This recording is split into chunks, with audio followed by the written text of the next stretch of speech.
Nama saya J. Suman Puspanaden. Saya dari Fakulti Kejuruteraan Elektrik. Kami membuat inovasi produk Neon Kumite. Neon Kumite ni maksudnya neon ni lampu.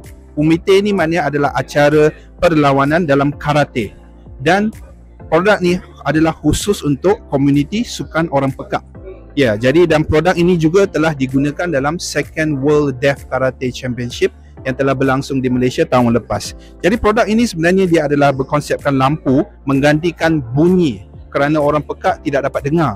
Jadi bila tidak dapat dengar, banyak cabaran akan berlaku semasa pertandingan berlangsung, terutamanya perlawanan antara dua pihak. Jadi alat ini telah membuat inovasi dan perubahan kepada peraturan-peraturan karate yang sedia ada untuk disesuaikan dengan orang pekak menggunakan lampu isyarat.